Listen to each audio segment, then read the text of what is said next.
Ooh, that's shrewd Danny Ainge, man. I told you. You know, who would have thought? Ladies and gentlemen, let me just break the news to you. And I've been telling y'all this from the beginning. The Utah Jazz quietly are coveting R.J. Barrett. You know, let's just burst the bubble. That's holding up the whole fucking deal, okay? Stephen A. Smith is very connected to the New York Knicks organization. Is that fair to say? Stephen A. Smith damn near just spilled all the beans today on ESPN First Take. You know, he got very emotional, and he stated that he's been trying to stay out of this situation with hopes that this deal does go through. But obviously, man, the situation right now is they trying to strong arm the New York Knicks. Listen, the conversation I'm hearing right now is that you either gonna give up all these picks, or if you trying to lower these picks, R.J. Barrett is on his way over to Utah. And they trying to put the Knicks under the gun. The New York Knicks got to make a smart, shrewd decision here, man. You cannot give up R.J. Barrett.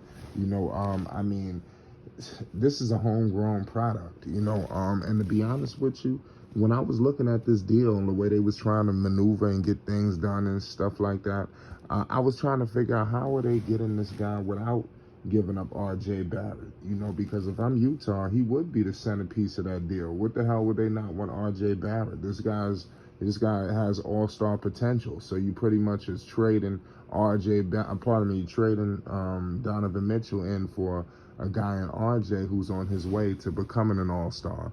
So I think that's a fair trade, but you got to pair Donovan Mitchell with RJ. That's a must. We got to hold on to this kid, man. We can't just let our guys go. We drafted third overall. We don't get these often.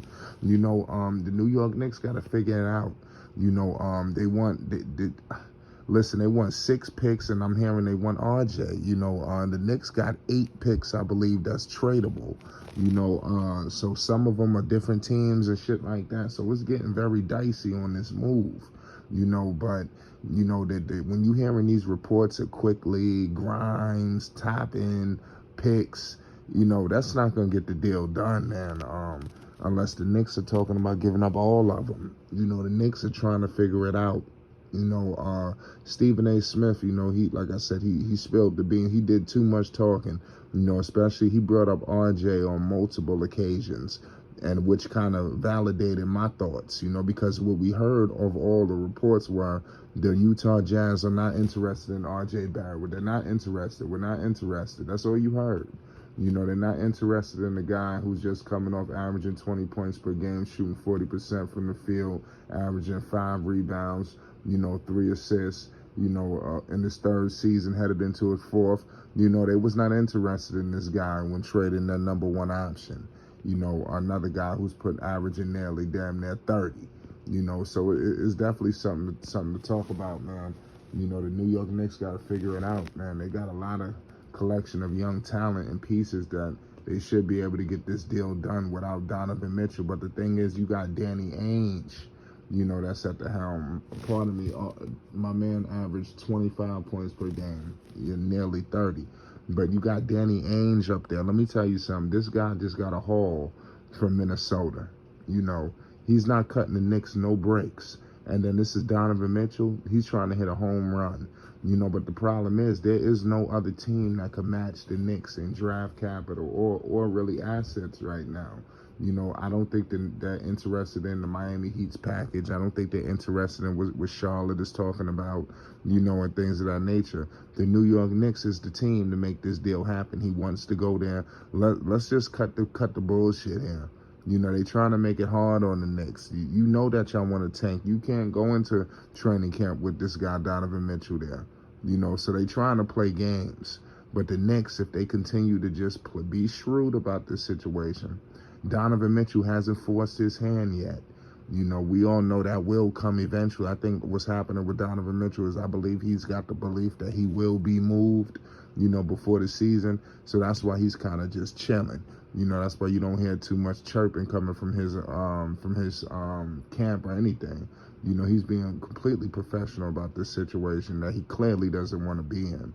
But that's neither here nor there.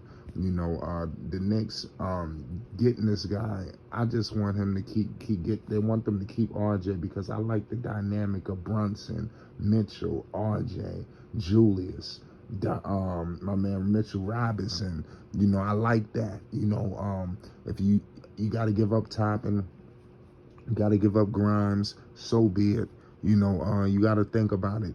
Look what you're doing. You're adding talent. And then you're moving Julius to the third or the fourth option, which is going to make him even more deadly. I believe that Julius Randle returns, to all-star status with this move. That's why this move has to happen, because, it's so many dominoes that's going to fall once this move it happens, in my humble opinion. It's going to be interesting to see. That's all I could tell you. The Knicks are clearly on the right direction. They just got to be smart and diligent about this one because this is going to be the move, to take them there. And they got to figure out a way to hold on to RJ. And the Knicks fans are so tricky, because 1 minute they want to let go of RJ. Now RJ is the most coveted. Number one, RJ got to go out next season and prove that he wants to be a New York Knick, and he is a Knick. I know that he's good, but he is inconsistent, and that's why he can kind of fall short when you're looking at some of his counterparts like the Zions and the John Morants. It's just his consistency. RJ might drop 40. RJ might drop 40, and then before you know it, RJ then drop maybe like 8 points, 11 points, something like that. So it gets tricky. We're dealing with RJ. 1 minute he's looking like a budding superstar. The next minute it's like, what happened to you? So we gotta, but that's any young player, and like I said, he kind of gets caught up in the whole situation where, the people that was ahead of him, he'll always be compared to them to the end of time, so y'all let me know your thoughts. How coveted, do you believe Utah is of RJ? I believe that they quietly has wanted RJ all along, and the Knicks have kind of just calmed down and chilled and not really said nothing. They don't want that to really get out, but rumor has it, RJ Barrett, yes, Utah is asking for RJ. And that's why the Knicks are very reluctant on making this deal happen. But they have re-engaged. So hopefully Utah comes to their senses and not beat the Knicks over the head. But I think if Donovan could somehow start to, I don't want to say force the hand, but start to change the tide a little bit, I think he can accelerate this move. Mitchell was the number one option there. He was professional. They should be able to get this man to a destination he wants to be. They did right by Rudy. But let's see what happens. I think what's going on is the Knicks are giving you a good deal. It's not like they raping you, but you trying to rape the New York Knicks. So you cannot do that. You cannot try to take everything from them. So we'll leave it there. It's Flight Sports TV. You already know what it is. Donovan Mitchell is on his way. Book it.